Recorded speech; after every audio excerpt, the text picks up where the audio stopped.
Welcome to episode 128 of Broad Street Hustle. I'm your host, Tommy Nanny, bringing you not so fun episode tonight as we recap the Phillies versus Mets series and then kind of talk through the series, maybe talk about where they're at now, and then obviously we're going to we're going to preview the Eagles game and then do our traditional picks as we always do. Let me go around the horn here. I got Jason Sayeda. Hey, Tom, what's up? Jason, how are you? I got Jimmy the Chalk. What's going on? What's up? And I got Christopher Michael Meeker. What's up, guys? What's up? And before we get into it, this show is brought to you by our sponsor, Giovannina's Pizza. You tried the rest, now try the best. Still that NFL promo. Type in Broad Street Hustle in the coupon code on Sundays, and you get a buy one, get one free pizza. All right, Jason, what the hell happened with the Phillies? Yeah, so the way I was thinking about it was like I was looking at the last 3 years, right? And I saw 2022 like as a disappointment, but you really couldn't be too down on them because of what they achieved. I mean, they just fell short. Last year, I kind of called it a choke because they're up 3-2. And I really still blame Nola for that because in game 6, I think Arizona was ready to roll over and die. Like if the Phillies took the lead in that game, I think they were done. And he gave up those 2 home runs. And the next thing you know, Arizona was like, we could win. And they won. And then that gave them the confidence to win game 7. So that was a choke. This year, I call an epic failure, just a total and complete failure. I'm going to read you six guys and read you their stats for the series. Schwarber was 2 for 16. Trey Turner was 3 for 15. Bohm was 1 for 13. JT was 0 for 11. Stott was 2 for 11. And Marsh was 1 for 12. 9 for 78. They hit 115 combined. And you're not going to win with 6 of your guys in your lineup that totally are just totally out of sync. The way I look at it, you have Wheeler, Castellanos, and Harper were the only guys that showed up. I thought Sanchez was fair. He gave him 5 innings and 2 runs. I thought Ranger, for the most part, did his job. But the problem with Ranger last night was you had to use Hoffman to get out of that 5th inning. And because you had to do that, now you're going to be short on relievers. So they had the long top of the 6th. And, Thompson brought him back out. I guess you could criticize him for that because you know what I always say about relievers. I don't like them sitting in the dugout. Yeah, but even with it was Hoffman got up 3 times in that game as well. Yeah, he threw 3 separate times in that game. He's amped up, gets 2 big outs, and then sits for 20. I agree. I think you let Topper off too easy with that. I think that was. I agree. Insanely bad. Now Hoffman blew game 1, and he also wasn't good in game 2, right? But I don't really blame Hoffman last night. I don't. That's just a tough spot for him. No, I think I blame Topper for him being out there. Yeah. And, the bullpen was a disaster. Like, there's no 2 ways about it. There's really not one guy in the bullpen who did his job in this series. Maybe Kerkering. I mean, he tried to pull off a miracle in game 3, and he almost did it. But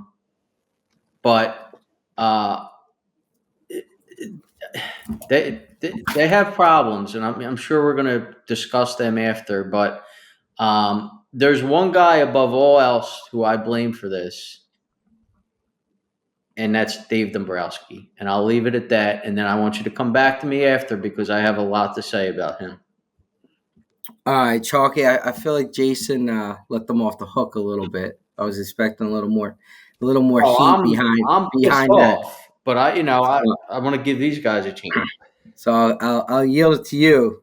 I mean, I don't have a lot of anger only because I don't want to say I expected it, but we all picked the Phillies. We all didn't want to see the Mets. So I don't think the series result is a shock to any of us when you consider the way they played the second half of the season. And the Mets have been the best team in baseball record-wise since the beginning of June. The Mets are not a better team. They're from a talent standpoint, but they played better. So no, like I wasn't. I'm not going to go scorched earth because to me it's not a choke job. It's not a heartbreaker. It's a failure and it's disappointing, but um, it was expected. I mean, I can't say that this is like, oh my god, it was. 2011. I convinced myself that they were going to hit their way through the Cardinals series, and so that was like a heartbreaker. It was the best record, in team history regular season. This 95 wins, you win the division for the first time in 13 years. I mean, I did not watch the end of the last two games. I turned it off after the sixth inning in the last two nights, and so I missed that they had the tying run at the plate last night. I missed, Bohm's hit that wasn't a hit. Bohm's one hit you mentioned, Jay. He got thrown out at second base, going for two. Mm-hmm. So Harper came to play, but his at bat in game 3 in the sixth inning was a killer. That was your chance to flip that game. And, I'm curious to what you guys think of this. Realistically, for me, that the Harper and Castellanos at bats in game 3, when they didn't score there, that's when I knew, like in my head and my heart, like they're not going to win the series. Because I was never super confident that they would, but even game 3 when they started and they didn't get a guy on base for a while, but like the first time through the lineup, they were hitting Manaea hard. They had long outs, hard hit balls that were going right to a field or whatever. They weren't striking out. And then the second time through, they started, swinging and missing, but that sixth inning, it's your third time through. First two guys get on. Okay, here's where you make them pay. Here's where it pays off. And they didn't get it done. And then the reverse happened. Nola comes in and he gives up two more runs. So that's where it sort of changed for me. You scored 4 runs in your 3 games you lost. Like, criticize the bullpen all you want. They're not going to win 3-1-0 games in a series. So, I'll let Mika jump in. But I saw a stat where since they were up 3-2 in Arizona, they lost 5 out of their next 6 games. In the 5 games they lost, in those 5 games, 8 runs. Yeah. Total. Yeah, they lost. I mean, it was a total team effort for the loss, but they lost because they're hitters. In the first game they lost in the Arizona series, that was a 2-1 game. They scored. They gave exactly 2 runs of run support to starting pitchers in the series. Yeah. So, which means every single pitch that your starter threw was a high leverage pitch. They had no pitches where they have nice leads. And the bullpen too. And then the bullpen, and then right. So it starts with the hitting, but it was a team. You could say it's the hitting, but you also could still talk trash on the bullpen for sucking. You could still talk. Well, what I'm saying is it's high leverage for the bullpen too, because no. I'm just saying. I mean, I'm more frustrated with Topper and Dombrowski probably than some of the individual players, because you could say Hoffman had to come back in. You brought him back fine. He had 3 wild pitches. Like, he's moving guys. Like, you got to get him out before that. You got to empty the tank and say we're going to go with someone else and we'll have a day off if we win. And I'll give it to Meeker in here in a second. But another underrated play in that series, inning, was the ground ball hit the Turner that he takes 10 minutes to set his feet and lob at the home plate. If he throws up a home and they get a double play, now you could walk Lindor and you could get out of the inning. That just goes more to more notes I got on Turner being a disaster as well. But Sosa did the same thing in game 3. That's a double play ball. That cost them because he bobbled that ball. Every game, that's a double play aspect. Ball. You had no defense on the left side of the infield the whole series. Meeker? Yeah, I mean, I noticed that too, Tom. I mean, when he just hesitated to throw the ball instead of just reacting right away, and it looked like he was afraid to throw it away, so he wanted to make sure he got one out and threw it home. Yeah, and I don't know if that's just because, I don't know, whether he thought he can get a double play otherwise, thinking in his head maybe I can get a double play otherwise, but you have to cut the run down. So obviously you throw it home first, right? And you know what this situation is. You know, you're cutting down the run. You're not trying to get a double play by throwing it to second first. You know, so I noticed that too. I thought that he lobbed it. Put simply, look, they got beat by a team that was playing better baseball coming into this series. I feared playing the Mets a lot, and I didn't want to pick them obviously to win because I think the Phillies are a better team, but obviously the Mets were playing much better, and I am not surprised that they lost this series. I want to talk about all the reasons. Obviously, same story with the hitters, not moving runners when they could. They don't get productive outs. They're not patient at the plate. They're striking out or popping out in big spots. The bottom of the lineup was completely awful. They're still living and dying by the home run. You know, they're still the same baseball team as they've been for the last 3 years. Topper, I thought I don't think he managed well. I thought that he kept Nola in too long in his start. I thought he managed the bullpen wrong last night. And one of the reasons is, you know, you bring in, and we were texting about this, Jason, when they brought Estevez in. I wasn't a fan of that move. These guys that are closers or have been closers for most part this year, you're bringing them into a situation where you have runners all over the place and they're not used to coming in situations like that. They're used to coming in situations where you have a clean inning. They're starting off the inning, no runners are on. This guy throws 100-mile-an-hour straight fastballs, you know, to basically a dead fastball hitter in Lindor. I mean, I don't know that I expected him a grand slam, but I didn't like the matchup. I didn't think it was the right move. And The look, the problem bull. there, Maker. Let me just interject something there, and I agree, but that's what he's got. Like this is what Dave Well, Dombrowski gave him. well, I was gonna say this leads, and Yeah, I don't want to steal some of Dabrowski, but this leads part of this problem, and I defended it for a good portion. So, is your fifth starter was non-usable, obviously. right. And in that situation where you go into the sixth inning with a Yep. 1 run lead, you use your fifth starter who's not going to play and start in a game to go 3 innings because now you like they did with Peterson and all. And they didn't have that. They had all bullpen arms. They had no guys that could stretch out Yep. because your fifth starter was so bad. And Yeah. that's That back is a to that is Dombrowski. a very good point Yes, because it like is. if you had a Lorenzen or a guy like that, you Yes. know, in Yes. a situation like that, you could have given him 2 innings, right? And then you could have used your bullpen like you normally would during the season. Yes. Yeah, but the bullpen, look, they just fell apart. You know, they're walking everybody, they're throwing wild pitches, and the Mets capitalized a lot. You know, it seemed like in every situation against the bullpen in every game in the series. Baseball's a crazy game. It's a funny sport. You know, hot teams win, even if they're not the best team. We're seeing that this year too. And the Mets were hot, and I'm not surprised that they lost. Now, one of the things that you brought up, Jason, was whether or not this year was a bigger or not a bigger disappointment than last year.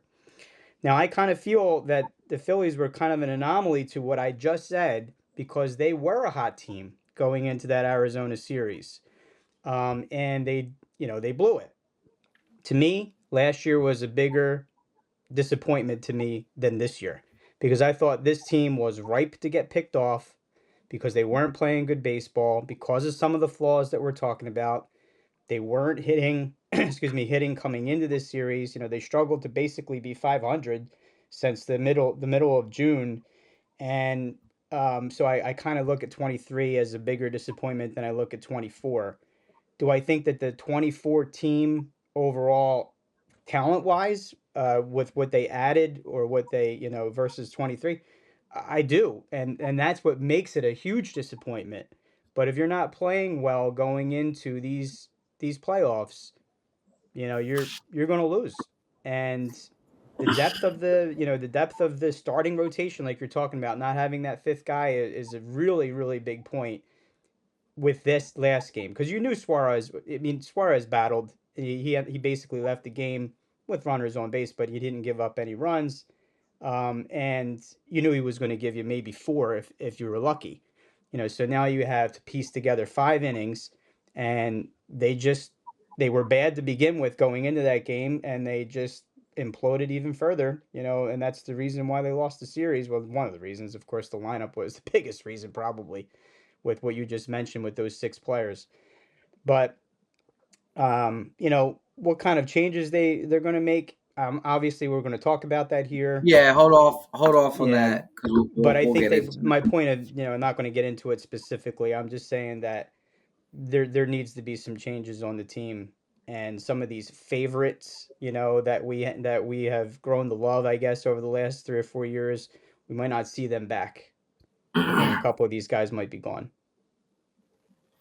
Yeah, and then just quickly before I let you get back with Dombrowski. I mean, I just and Jimmy alluded to. I got something on Topper now.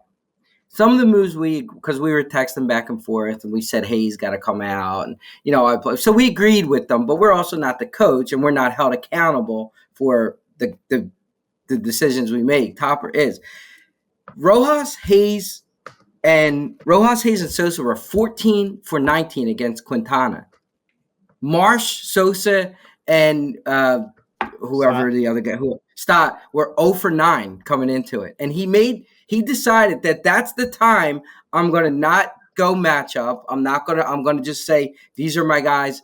Now, we were saying we should play Stott. Hayes can't play. I get all that. But again, we're not responsible.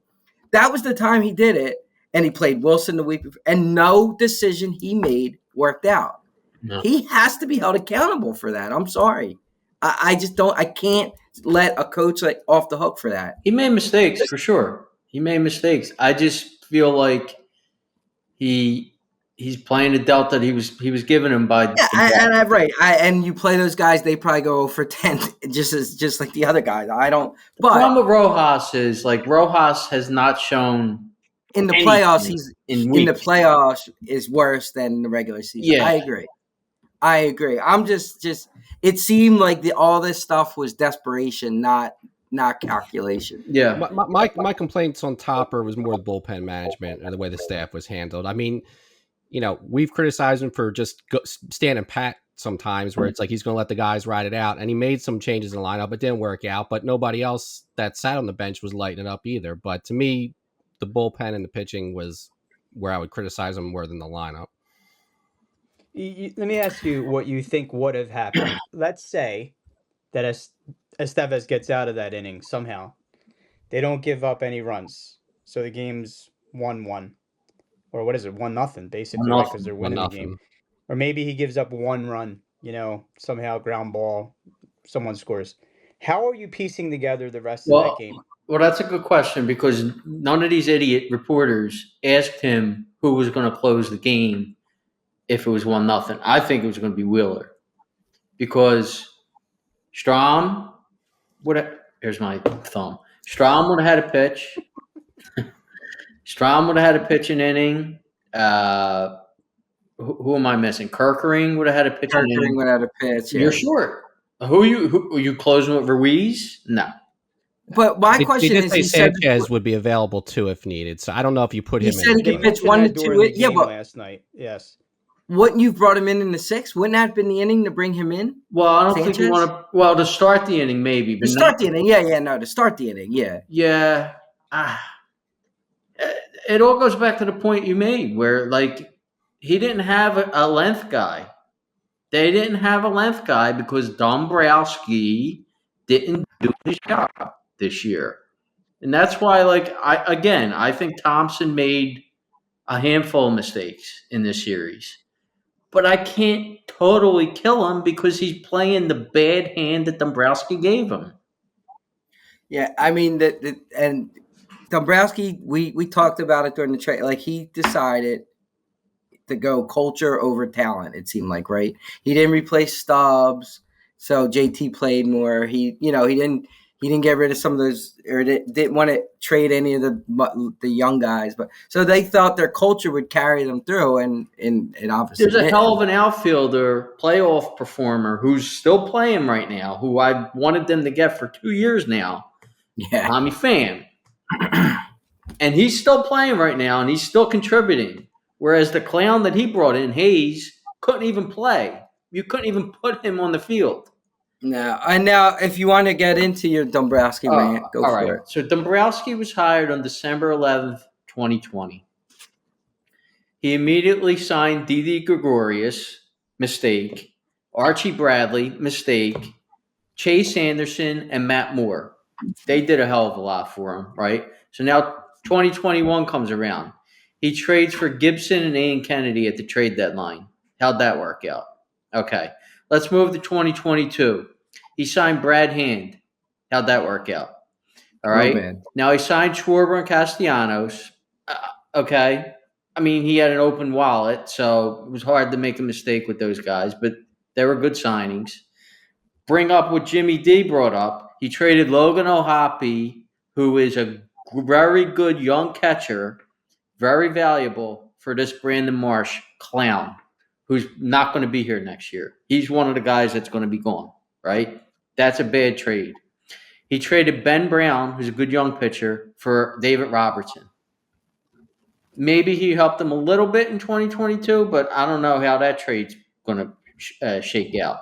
Brought in Syndergaard. How'd that work out? Let Zach Eflin leave. How'd that work out?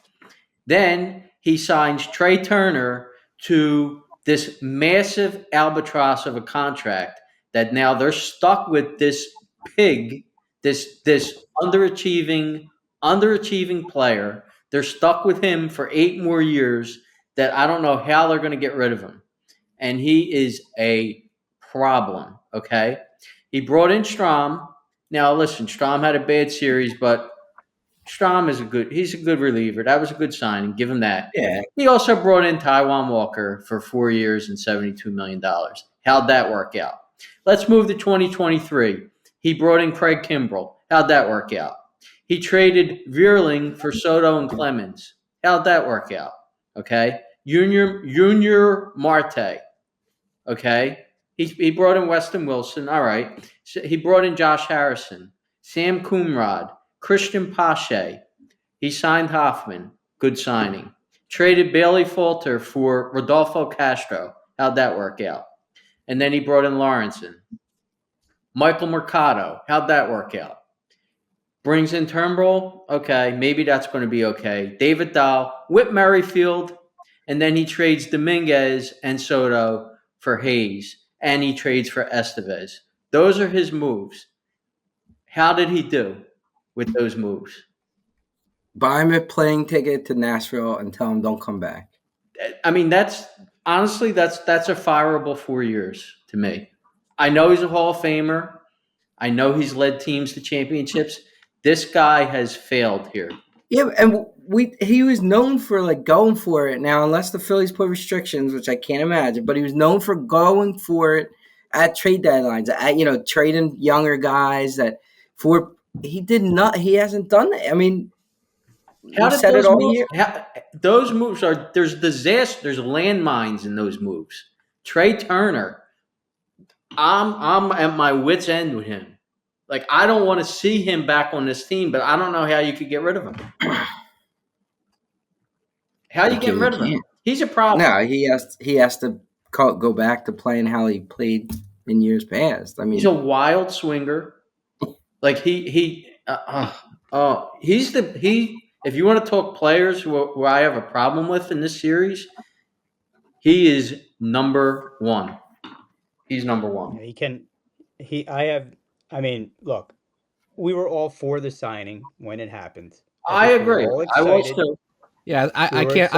It has not paid off. I can't Monday morning quarterback that. There's a lot of moves on there. Yeah, but you're not paid to be a GM. He is. No, I mean, so we were all wrong. I understand. On that. But it don't matter if we're wrong. We're not GMs. We're not running an organization. And bankers Hold on. No, I get it. Yes, there's been obvious problems, especially in the playoffs with Trey Turner, and he cannot lay off of a low outside breaking ball if his life depended on it. I have never seen a guy swing at the same pitch time after time after time after time. Worse than that. However, let me just finish this part. Yeah. They had their choice, right? It was him, Correa, Bogarts, or Dansby Swanson. And really, none of those guys have done anything since they got the big money. So I can't kill him because I think of all the four that we're talking about here, he may have played the best of the four, on the surface of his stats. But at the same time, when it came to the big situations in the playoffs, he has been a failure. He's not a good shortstop. A lot of people have said that he wasn't a good shortstop before he came here. I couldn't be the one that says, oh, I couldn't have agreed with that per se because I didn't know how bad he was defensively until he got here. But seeing him play every day, he's not an everyday shortstop. If you wanted to move him maybe to second base and move Stott to shortstop or something like that, I would be 100% for that move because Stott is probably a better fielder than Trey Turner. But yes, he's not a good defensive player either. And he doesn't use his speed No. because he's always trying to hit home runs. And I don't understand where that came from because he was not that type of player when he was like second in MVP voting the year that the Nationals went to the World Series. Mm-hmm. I don't know. I mean, if he came to this team and his approach at the plate has completely changed from the player we thought he was when we signed him. And I agree with Chalky. We can't really Monday morning quarterback it, but he's just I can't blame Dombrowski on this. Because the contract is huge. Of course, he got more money than anybody of those four guys we mentioned, but he's a problem. You're right, but I don't know what I you're going to don't. be able to You do have about to blame about it. Dombrowski. I mean, how do GMs ever lose their job then? If you can't, I mean, they lose their jobs because there's guys they think are good that they do transactions for and they But stink and the team's they not were going to good. sign one of those four guys. So I Yeah, but can't maybe not for say three if they hundred would have million signed one of the dollars. other guys, it would have mattered. But did they all get 10 years, 300 million? Right. The No, he problem, had the richest of the contracts. the Right. worst pitch that he can't lay off is the pitch that starts as a strike, and that Yeah, drops, low at outside his breaking feet. ball. Well, Yep. not even outside. Any pitch that starts as a strike and drops, he can't lay off of it. He cannot lay off of it. Like these guys, even when it's 3-1, like if it's not a fastball, take the effing pitch. Take it. They don't do it. I've None. never seen a team hit so many 2-0 weak swings on 2-0 pitches that they got They're to, I they're don't always in that understand. situation. They're always defensive with their swings because they're always down in the count because they never get ahead in the count. I've seen No, it when they're up for 3 2-0, they years. were up 2-0. They guys, JT was 2-0 Oh, that was with a Oh, well, awful. JT's and he's a been weak fly. I mean, he wasn't the only one. Quintana at one point had 84 pitches, 42 balls, and 42 strikes. And they had what, one run? Yeah. I They were swinging mean, that stuff outside of the zone. It's. I mean, look.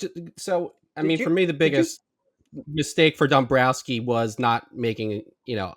Turner is going to end up being a bad one long term. But I said it on here. I was like, push your chips in, get an arm, get a yeah. bat this year. And you did say You know that. You're why? right. the kid on Crochet on the White Sox fell apart second half, so maybe he wasn't the guy to get. Robert didn't do anything. Maybe he wasn't the guy, but whether it was another starter or whether it was Flaherty and the hooker on or Rooker, whatever his name is, on Oakland, or you needed to get a Yeah, he starter in the crushed the ball in outfield, the and they second didn't. half. They got And paid. you know why, Chalky? Because next year the Braves are bringing back an MVP and a Cy Young candidate from their that was totally missing from their lineup the whole year. Yeah. The Mets are probably going to sign Soto or Cease or not Cease Burns. One of these guys, they're signing him because that guy's got more money than anybody.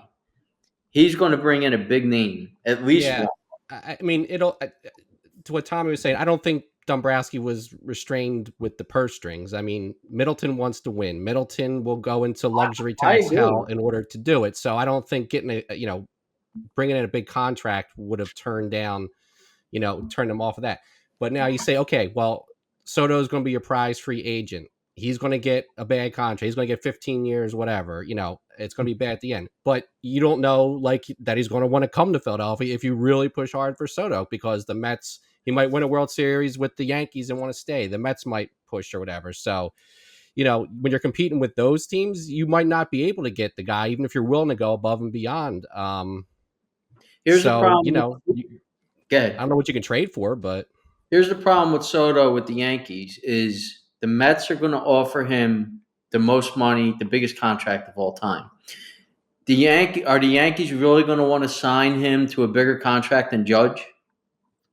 I don't know. I don't know if that's going to work there. So I think the I Mets. don't know how much this year plays into their decision making. Like if they win the World Series, do they keep him, or they say, "Look, well, we won, you can go walk"? I mean, if they get knocked out in this round, do they say it's not worth it because we didn't get past the DS again or something? I don't know. I just think the Mets are just going to blow everybody out of the wood. Like the Mets are going to offer him $600 million. Yeah, that's possible. I mean, they gotta keep Alonso, but they could let him walk. Oh, I don't know They'll about probably that. let him walk. They're going to let Alonso Yeah, I don't walk. know about keeping Alonso. I think they're going to let him go. I mean, I don't know if we're going to get into off-season moves specifically now or what. I mean, I have some thoughts. I mean, but overall, two of the biggest disappointments were Bohm and Real Muto because they gave you nothing at the plate, and Bohm was awful in the field. So those are guys that I could do without on this team next year. I don't know if you watched any of the post-game interviews last night, but a reporter for whatever Fox or whatever interviewed Alec Bohm and said, you saw 5 pitches in 4 at bats. Do you think that you should take a pitch every once in a while? And Alec Bohm said, "No, that's not who I am. I go up to the plate, bat in hand, waiting for the best pitch. And if the best pitch is the first pitch, no matter the circumstance, I swing at the pitch. That's what made me who I am. That's why I'm the player that I am and how I got here." That's not a good attitude. I'm sorry. I mean, he doesn't have a good attitude.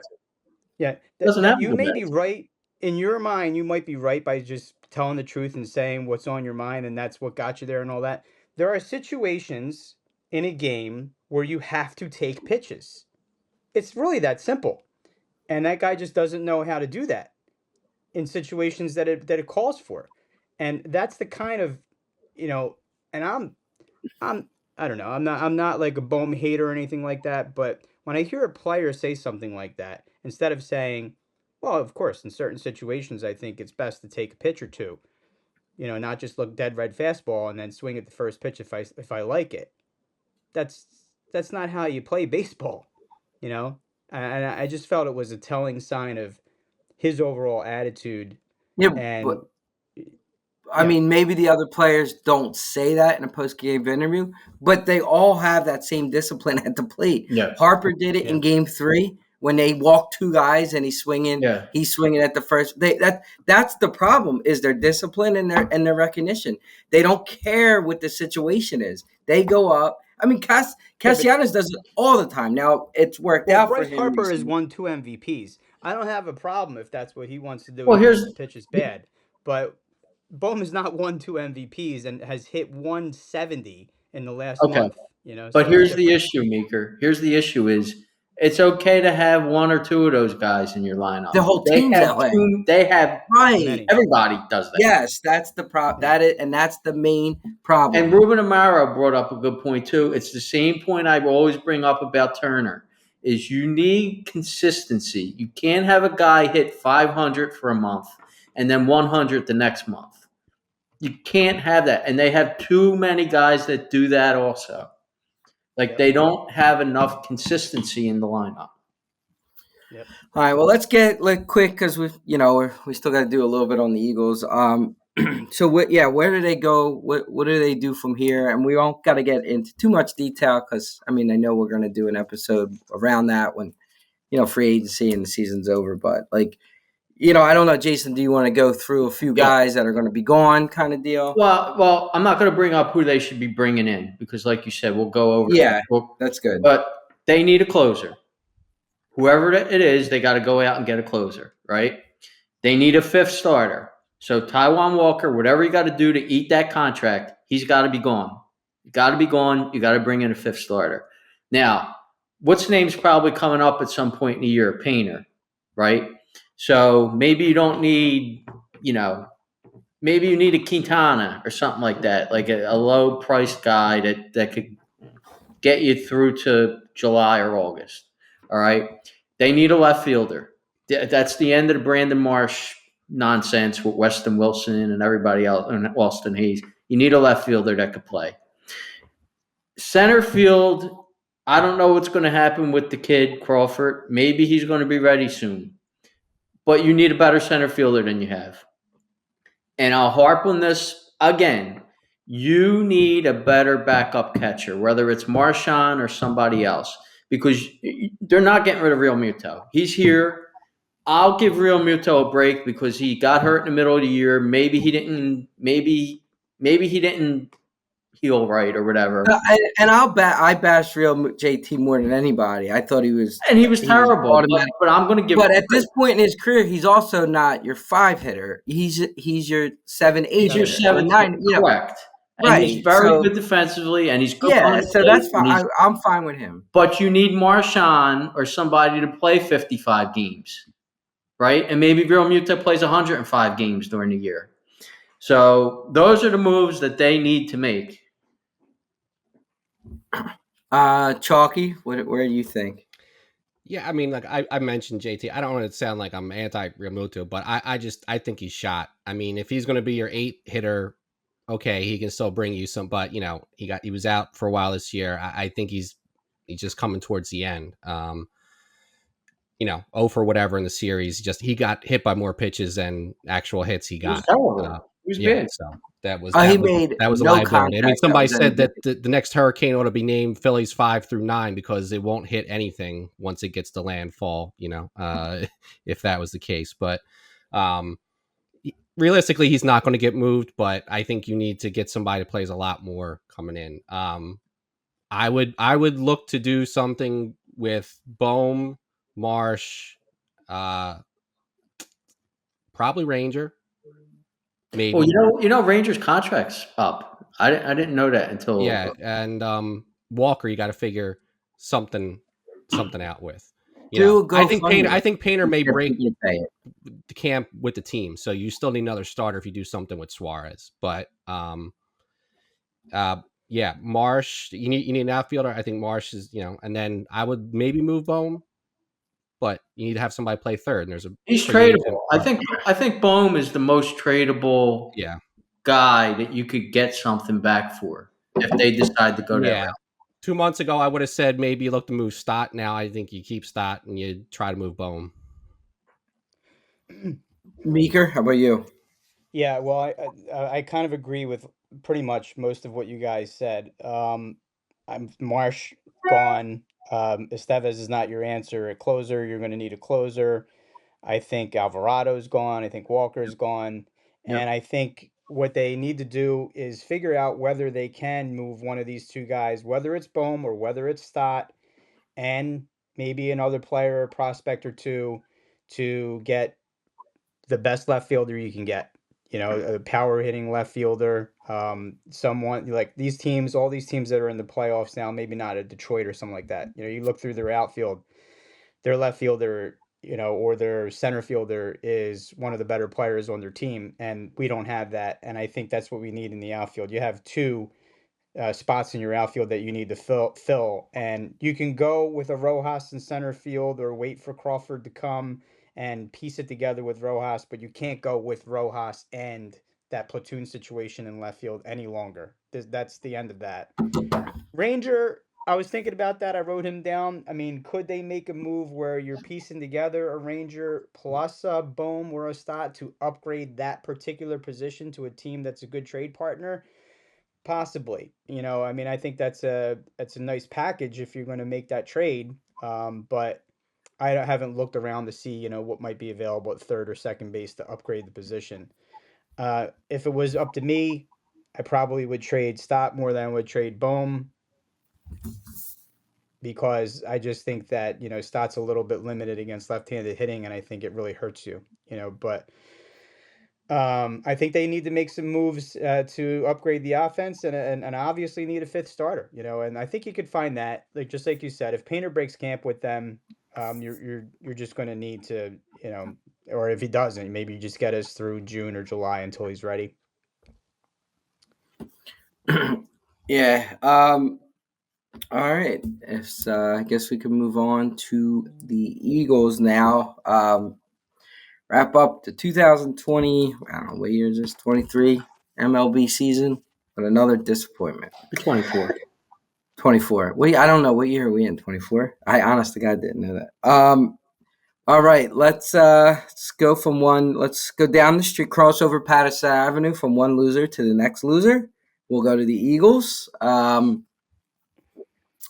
Eagles, Cleveland. Jesus, this looks like it's going to be a bad game. The line is up to 9.5, I think, when I just checked, which is insane. Yeah. Although if you look at people's power rankings, like some professionals, they still have the Eagles ranked fairly high on the power rankings list. So I don't know. Maybe I don't. Their Vegas odds for winning a Super Bowl haven't dropped all that much. Yeah, I'm. Which is crazy. I don't know what they're looking at. Not sure. I think it's just because the rest of the NFC is nothing to get excited about. Yeah, but there's like 4 or 5 teams that are clearly better than the Eagles in the NFC, I think. I mean, Eagles are bad. Yeah, I mean the Eagles have probably like the most likelihood to fall, like continue to drop worse than what they are than any other team in the conference. But all right, Jason, what do you think here? Eagles, Cleveland. Yeah, I'm going to be quick. Listen, the Eagles should win this game by 500 points. They're coming off the bye. They're totally healthy now, right? Yeah, I saw Sidney Brown was a full participant. Is he playing? I think they're like the most healthy team in the league now, coming into this game. So I'm not predicting this, but I will say if they somehow lose this game, Sirianni's going to get fired. That will be my prediction. Okay. And I don't think they're going to lose it. But if they do, because they are the Eagles and they pull off stuff like this, he's gone immediately. But I think they'll win 30-13. Okay. Chalky? I think if they were to lose this game, you have to have that conversation. Is that it for Sirianni? So it's not that they shouldn't lose the game, but I think that's not a crazy outcome if it does happen. I mean, look, the Browns are one of the worst offensive teams in the league so far this year. They have the least points per drive, least points per game, worst by far third down percentage. This is a game the Eagles need to win, even if their defense still isn't good, which it probably won't be. But you've had an extra week to prepare. You got a little healthier. If the offense has their weapons, which they will, they need to put up. I mean, Cleveland's defense isn't terrible. Even they're not great. They're not terrible. They're middle of the pack. Better than the Eagles have played for the last couple of weeks. So I'm going to say they should score 30-something points, and Cleveland doesn't turn the ball over the offense that much. But Watson has looked so bad this year, and this is like the perfect game for him to look good. But if you can't slow this offense down, then there's no hope. I'm going to say 27-13 Eagles.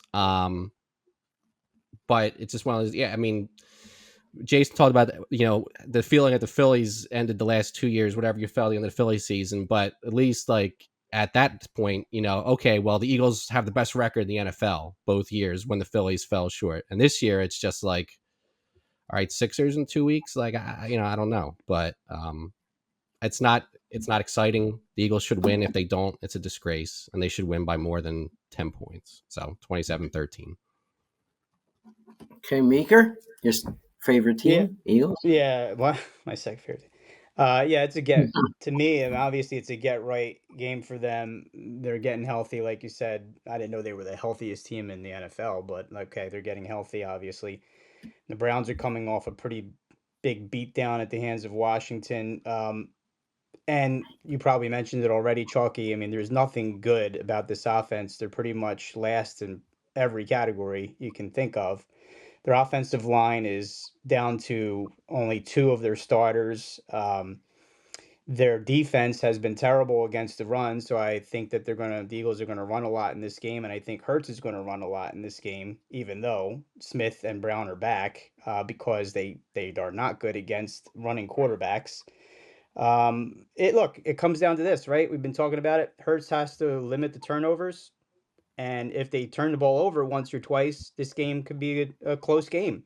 But if he's going to fumble the ball, if he's going to throw interceptions in the end zone, That could be the difference as to whether they win or lose or not cover or however you want to put it. But this is a game, and I wrote it down just like you said, Jason. If they lose, I think there's a big change coming. Sirianni could lose his job if they lose this game. I mentioned in the last podcast about their next 4 games being at least one, 3 of the 4 of them are very winnable. Of course, this being one of them, and they need to come out of this like 3-1. I don't think Sirianni will get fired if they go 2-2, but if they come out of this 1-3, or if they lose this game, that's going to be a big problem. I could see the Browns somehow covering it, because I think this line's crazy high, but I'm going to call it 23-16. I think it's going to be a low scoring game. Both teams are going to run the ball a lot. Of course, the Browns are because they can't pass the ball. So, but I think they should win it fairly easily, even if they don't cover. I The think one thing they'll still win this game easily. before Tommy goes, the one thing I didn't mention is take a look at, as bad as the Cleveland offense has been, take a look at the teams that they played, and the defenses that they played are horrific, and they're still awful. Like this is an all-time bad team. And defensively, Okay. we thought that this was going to be one of the better teams in the NFL, and they're giving up Well, the big time problem is when your numbers offense is that on bad, it. it hurts your Yeah, defense. you're on the field a lot, Yeah. right? And they gave up 170 yards or whatever rushing last week against Washington. Yeah, it's a bad team. They have to win this game, convincingly. Yeah, I don't think you want to tell the Eagles players that if they lose this game, Sirianni will get fired, because they might lose the game on purpose. To be quite honest with you, I don't think they. I think everybody's done with Sirianni. But I mean, I'm with you guys. I find it hard to believe you can lose to this Cleveland team coming off a bye at home. But I don't have the same level as like thinking they're going to blow anybody out, and I need to see them do it before I'm convinced that they could do it. Um, I'm not saying they can't, but because of that, I'm still going to keep the game fairly on the closer side. Funny enough, I have it 20-13, so we all have Cleveland on scoring 13, Meeker at 16. But I still don't know if this offense. If Hurts runs, I think they might score points. If Hurts passes, I think they're not going to score points, and I think that's how the offense is going to go the entire year. When he uses his legs, they're going to be okay. When he throws with his noodle arm, I think they're gonna sting. So I got a 2013. Wouldn't be surprised. I would be surprised if they lose, but not surprised if they really did blow them out, because Cleveland is bad.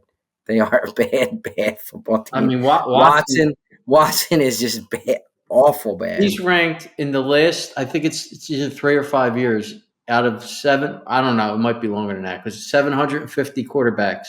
He's ranked 745th. That includes, third quarterbacks and everything. What are we talking That's about how for bad. this season? Like for this season at this point in the season, like what are you talking about? No, There hasn't been 750 quarterbacks that played this season. however long it goes back, where I mean, over a first 5 games of a season, what I'm talking about, compared to other I think talented quarterbacks. over the range of whatever years they're talking about, whether it be 3 years or longer than that, Since he's been a Brown, basically. probably. Well, Since let's think about it. 2020. He's been a Brown for parts of 3 seasons now, and he still has settled more lawsuits than thrown touchdowns. 21-19, I believe, is the record on that right now. So, Yeah, I mean, they even if you watch that game, I know they're getting smoked, but they look like a team like they don't want to even be on the field. I'll be honest with you. That one game, and you might have had them too, against the Raiders. He didn't play that bad. I think I had the total. I think I had the Oh, total. you did, yeah. He didn't play that bad. Like, Cooper let a ball hit him in the chest and go right to for an interception. It wasn't Watson's fault. The offensive line is a disaster. The offensive line is horrendous. Yeah, and that's why the line's 9.5. It's the injuries, I think, that's moved that line to 9.5. So, I mean, while Watson's been bad, it's not really all his fault. Like, it's just a bad situation. Yeah, I want to bring up something you said, Jason. Like, to me, I mean, so far, during the season, a lot of teams in the NFC have had their injury problems. But you said there's 5 or 6 better teams in the NFC. I mean, now they're healthy, so we'll see how they look this week. But to me, the league well, at least the NFC seems to be extremely wide open. I don't know that there is a surefire like the teams that are like the Minnesotas of the world that are lighting it up right now. Is that sustainable for 17 games? I don't know. Well, that Obviously, defense they're is playing better, the but defense I is don't very know. I good. mean, the rest of these teams are really kind of all lumped in together. I understand, but What the Eagles' defense and the Eagles' quarterback and the Eagles' coach prevents them from being one of those teams Right, that right. win. In the NFL, teams improve as the year goes on. Rookies that got drafted start to Yeah. play better. Like the Green Bays of last year, like the KC gets better as a year. But you could project those. You could look at a team and project that, like, oh, they got a lot of young guys at this guy and this quarter. To Jason's point, like the defense line is horrendous, and they don't have players that could improve it. No. The secondary is horrendous. They don't have players that can improve it. Their quarterback is their quarterback. He's at the elite level that he's ever going to be at. Right. So the projection for the Eagles, to me, is so much lower than the projection for the Detroit Lions, the Green Bay Packers, the San Francisco 49ers, go on and on and on. I mean, there's not a lot of gaudy QB numbers being put up this year. I was looking at it earlier today. Like, Mahomes is the heavy favorite right now, early in the season, MVP. He's got 6 touchdowns, 6 interceptions, and he's like 12th in yardage passing. Like, those are mediocre numbers, but they're 5-0. The best number, Burrow's got 12 touchdowns, 2 interceptions, but they're 1-4 because their defense can't stop it. Well, I mean, Daniels' numbers are probably pretty. They're not as crazy as you think.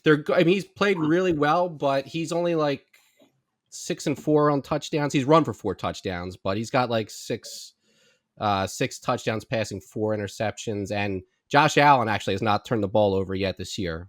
Believe it or not, and their offense is kind of falling apart. Yeah. But and then you look at that Minnesota Jets game. Like, you could see Sam Darnold is still a bad quarterback. Your defense was like 30 or whatever. He was like awful.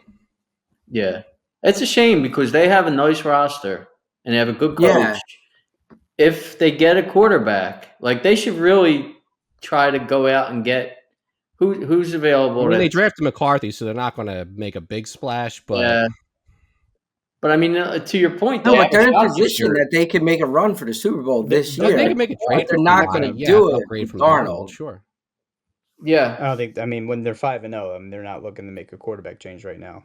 So they start losing games, they might.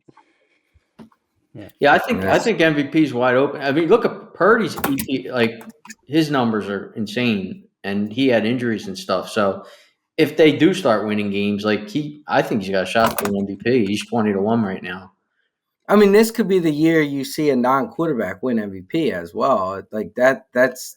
I mean, the guy that got hurt for Houston, Collins, but now he's Derrick Henry has kind of sick numbers so far, doesn't he?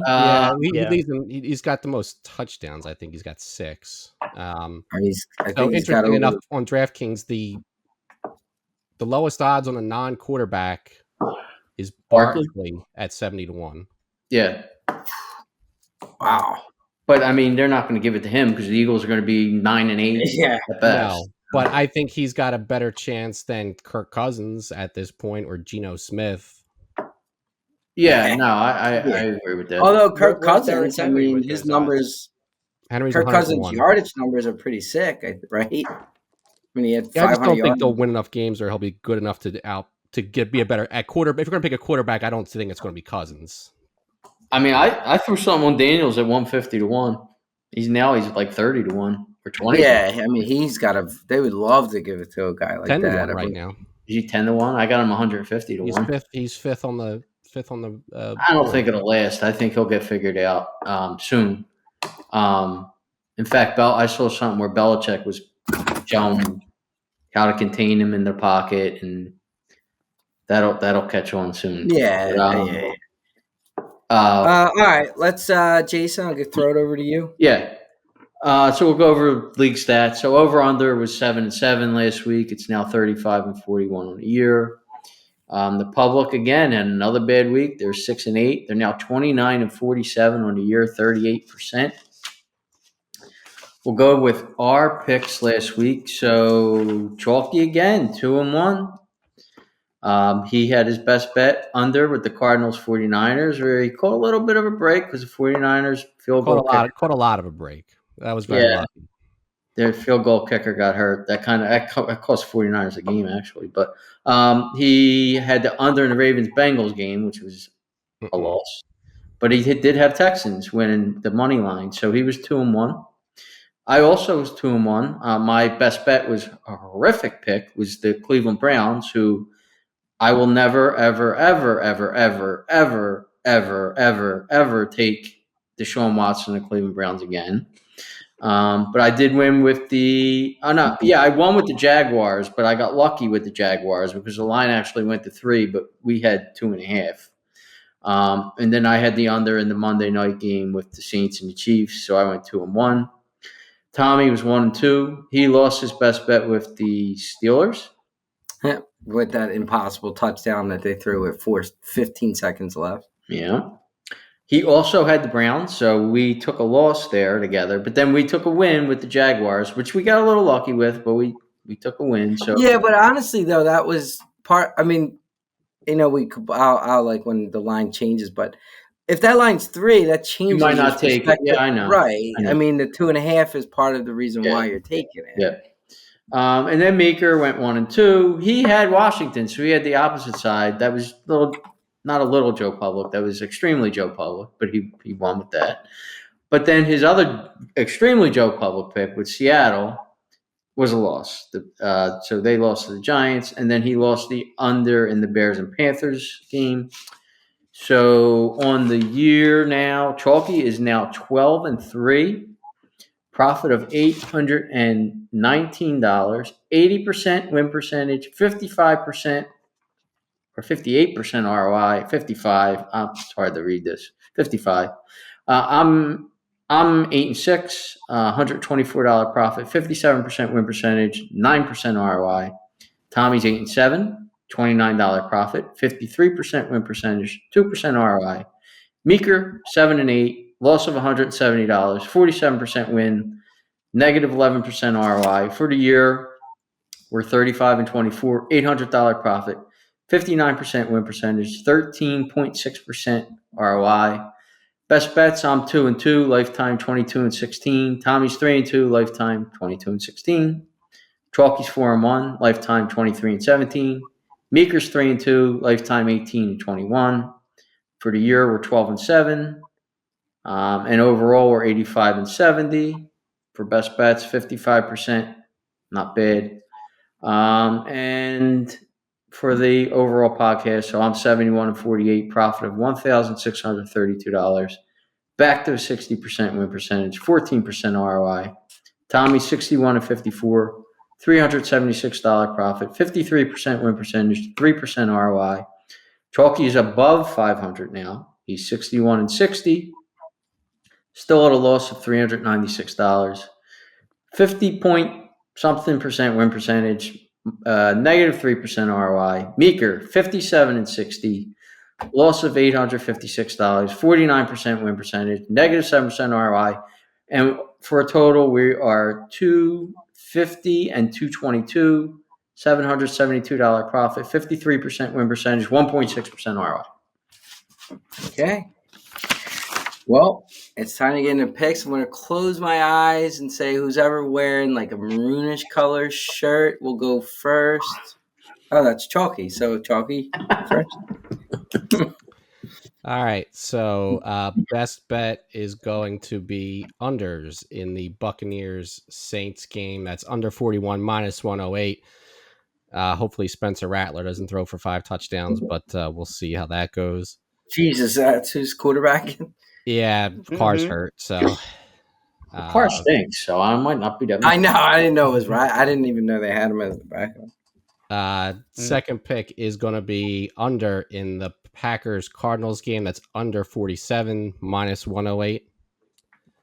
And my third choice is going to be Jaguars money line plus 110 against Chicago. Okay. Meeker?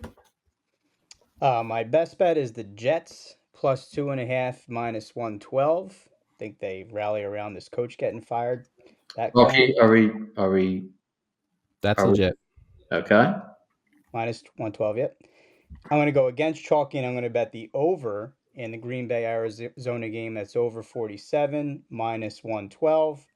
And my third is Tennessee minus 3 minus 102. Is that right, Chalky? 102 or That's correct. 112? I don't know if it 102 against the Colts at home. Okay. So a little background on your pick, Meeker. 38 teams have fired their coach during the season since 2003. They're 17-21 straight up and 22-16 against the spread in the game following. But they were 37% against the spread prior to that, obviously. Is probably one of the reasons why they fired the coach. All right. My pick, my best bet is actually going to go to be a total this week. Under in the Chargers Denver game, which is 35.5 minus 110. So totals 37 or less since 2020 are 33-12-1 when the total's under 37. It's 110. I got 110 earlier, so 110. Okay. Is there another one too this week? There's one that's right on the borderline right now that qualifies. I didn't use it though. My second pick is Jacksonville. I'm going back to Old Faithful, Jacksonville. So then all three of us are going to have. Yeah. Well, I don't know about So that. this will be the third week. And I'm taking the plus 1.5 at minus 112. That's what I took it too. It's Um, minus 112, 108. Minus 108. I went down. It was 108, 112 okay. when I looked. Okay. Yep. Bears And are it's at plus 112. 1.5, right? Plus 1.5. Yeah. Yeah. Okay. Okay. And then my third pick is I couldn't find. I don't know why I did it. I went New England plus 6.5 minus 108. So that's one that's just under the 7 right now. The public's on the other side. Blah blah blah. All that good stuff. Jason. My best bet is going to be the Chargers. Hopefully, it's still minus 2.5. Chalky, please tell me that. Chargers is sitting at minus 3, minus 105. Oh, it went up to minus 3. All day it was minus 2.5. Well, you can buy the hook in this podcast. Oh, you could? Oh, why don't we just take San Fran? Yeah. And I'm taking yeah, the Mets sure. series money line as That well. over did crush, by the way. And I wasn't watching It was that 14-10 when you did it. I wasn't watching Victor, it. I don't wasn't watching get it me at the time. started. All right. I'm not going to change my pick. I don't like it now, but what is it? Minus 3. What is it now? Minus what? Minus 105. I got screwed with that. It was minus 2.5 all day. Yeah, All right. but worst is you push. I mean, it's still. Yeah, I it's just a know. push. I just think like the public's all over the Broncos. Why, the Chargers coming off the bye, and the Broncos are not that good. I think Herbert is a little healthier than he was now. He's much better quarterback than Nick's. I'll give me the Chargers all day there. My second pick is same as Tommy's second pick. It's Jacksonville. I have minus 112, but it's minus 108 now. Plus 1.5. Like they're so used to playing there. The Bears now, this Caleb Williams has got to go over there, and the Bears aren't used to this. The Bears are on a roll. It's a young team, and now they got to change everything they're doing now. And I don't know if they're going to be able to handle that. I like the Jacksonville a lot in that game. Probably should have made it my top pick, but I'm not going to switch. And I'm going to go under in that Bills Jets game, under 41 minus 112. I think the defense will be riled up. I think the Jets' offense is just garbage. I think the Bills' offense is garbage for that matter. New play caller this week for the Jets too. Yeah, I saw that. These primetime games, especially the Sunday and Monday night games, have all been low scoring. So I'm gonna ride that out. I'm pissed off about the Chargers though.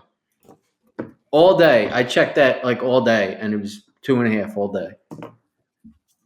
A little bit of some other trends that I saw. The 6+ dogs of 6+ points, which we've been talking about, are now 16-2-1 against the spread, and 11-8 straight up still, which is crazy. If the lines all stay kind of the same or similar, there'll be 10 home underdogs, which is the most since 1972. And as of now, rookie QBs are 10-5 straight up, 12-3 against spread. It's the second most combined wins of rookie QBs at this point ever, which is goes to probably the points of everybody saying just how the league is mediocre, quarterback play has been mediocre, etc. And then the Pittsburgh and Vegas was that other one that's under the 37 right now. It's 36.5. Did you guys notice the only touchdown scorer was mine last week? Yeah, I knew that. Finally? You had to know that was going to happen. Where I'm yours telling was you going right to now. hit. Jacob scored for me. Yeah, I think he scored early too. It was like He quick. did score early. Yeah. And Aaron Jones did not. So when I talked you off Aaron That is Jones, true. that Was a brain fart. But I wanted to go against that awful Rams defense. Yeah, that was the play. The theory was the Rams thing. I don't pay attention to players. Like, I'm not a fantasy football nerd. Like, I look at circumstances of defenses and stuff like that. So, all right. Anything else? Any plays? Any chalky? Usually give an Eagles touchdown score at this point. I think Brown's got to get in the end zone this week. I like that. And I'm going to mess up the guy's name because I don't know names. The Jacksonville running back is going to be my Tank Bigsby. Tank. Yeah. Tank Bigsby is going to be my touchdown guy. So I think it's Chalky's turn to put it in. We're going to have those picks in early for the London game because I'm using. I'm usually last. So if everybody else has it to me on Saturday, that'll be wonderful. All right, episode 128 of Broad Street Hustle. Have a great night.